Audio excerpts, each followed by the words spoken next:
بسم اللہ الرحمن الرحیم۔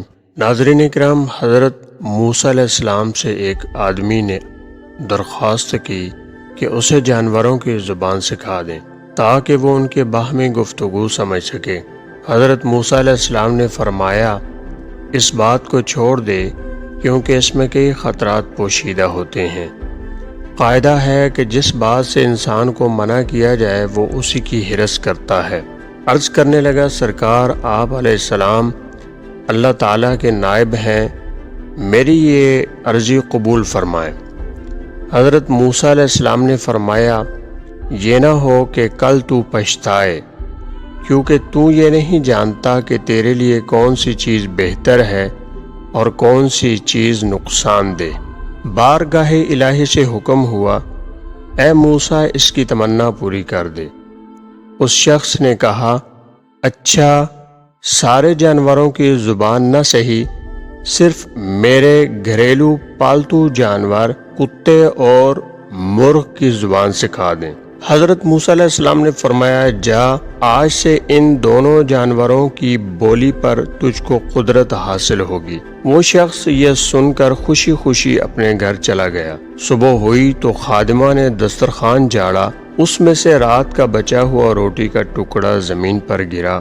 مرغ وہ ٹکڑا اٹھا کر لے گیا۔ کتے نے کہا، دوست تو دانہ دن کا کھا کر بھی اپنا پیٹ بھر لے گا، اگر روٹی کا ٹکڑا مجھے دے دے تو میرا گزارا چل جائے گا۔ مرغ نے کہا، میاں صبر کر، خدا تجھے بھی دے گا، کل ہمارے مالک کا گھوڑا مر جائے گا، تم پیٹ بھر کر کھائیو۔ وہ شخص ان دونوں کی گفتگو سن رہا تھا، وہ فوراً اٹھا، اس نے گھوڑا کھولا اور جا کر منڈی میں بیچ آیا اور نقصان سے اپنے آپ کو بچا لیا۔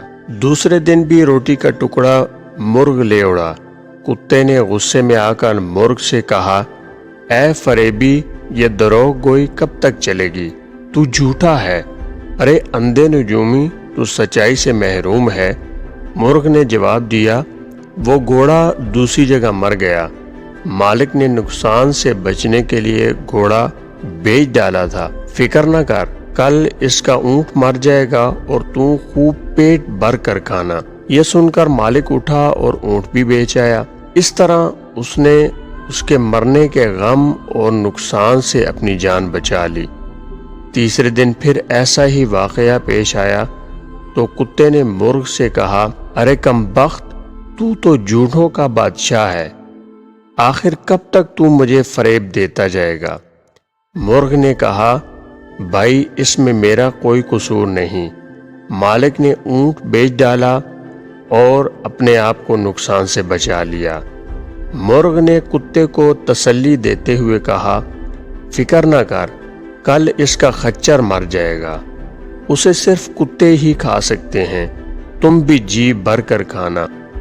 مالک نے جب یہ سنا تو اس نے خچر بھی فروخت کر دیا۔ مالک اپنی ہوشیاری پر بے حد خوش تھا کہ وہ یکے بعد دیگرے 3 حادثوں سے بچ گیا اور کہنے لگا، جب سے میں نے مرغ اور کتے کی زبان سیکھی ہے، قضاء و قدر کا رخ پھیر دیا ہے۔ چوتھے دن کتے نے مرغ سے کہا، اے مرغ، وہ تیری پیشن گوئیاں کیا ہوئیں؟ یہ تیری مکاری اور جھوٹ کب تک چلے گا؟ مرغ نے کہا، توبہ توبہ، یہ غیر ممکن ہے کہ میں یا میرا کوئی ہم جنس جھوٹ بولے، ہماری قوم تو مؤذن کی طرح راست گو ہے، ہم اگر غلطی سے بے وقت اذان دے بیٹھیں تو مارے جائیں۔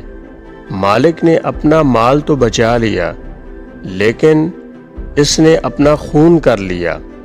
ایک نقصان 100 نقصان کو دفع کرتا ہے، جسم اور مال کا نقصان جان کا صدقہ بن جاتا ہے۔ بادشاہوں کی عدالت سے سزا ملے تو مال کا جرمانہ ادا کر کے جان بچ جاتی ہے، لیکن قضاء الہی کے راز سے بے خبر ہوتے ہوئے بھی جو آدمی اپنا مال بچاتا ہے وہ محض نادان ہے۔ اگر وہی مال اس پر سے صدقہ ہو جاتا تو شاید اس سے بلا ٹل جاتی۔ اب کل یقیناً مالک خود مر جائے گا، اس کے وارث اس کی وفات پر گائے ذبح کریں گے بس پھر تمہارے وارے نیارے ہیں۔ گھوڑے، اونٹ اور خچر کی موت اس نادان کی جان کا صدقہ تھا۔ وہ مال کے نقصان سے تو بچ گیا لیکن اپنی جان گنوا بیٹھا۔ مالک مرغ کی باتیں سن رہا تھا۔ جب اس نے اپنی موت کی پیشن گوئی سنی تو مارے خوف کے تھر تھر کانپنے لگا۔ گرتا پڑتا حضرت موسیٰ علیہ السلام کی بارگاہ میں حاضر ہوا اور روتے ہوئے عرض کیا کہ اے پیغمبر خدا، میری مدد فرمائیے۔ حضرت موسیٰ علیہ السلام نے سن کر فرمایا، میں نے تمہیں کہا تھا اس ہوس کو چھوڑ دے کیونکہ اس میں کئی خطرات پوشیدہ ہیں، مگر تو نہ مانا۔ عزیزم اب تیر کمان سے نکل چکا ہے، اس کا لوٹ کر آنا فطرت کے خلاف ہے۔ اب میں تیرے لیے سلامتی ایمان کی دعا کر سکتا ہوں۔ یہ سن کر اس نوجوان کی طبیعت دفعتاً بگڑ گئی اور وہ قے کرنے لگا۔ یہ اس کی قے موت کی علامت تھی۔ اس کو گھر لے جایا گیا تو گھر پہنچتے ہی وہ مر گیا۔ ناظرین کرام، معلوم ہوا انسان کو نہ کسی بیماری میں مایوس ہونا چاہیے اور نہ ہی کسی مادی نقصان پر زیادہ غم کرنا چاہیے۔ ہر بیماری اور نقصان میں کوئی نہ کوئی راز ہوتا ہے۔ جسم کی بیماری یا مال کا نقصان کسی بڑی مصیبت کا صدقہ بن جاتا ہے اور اس مصیبت کو ٹال دیتا ہے۔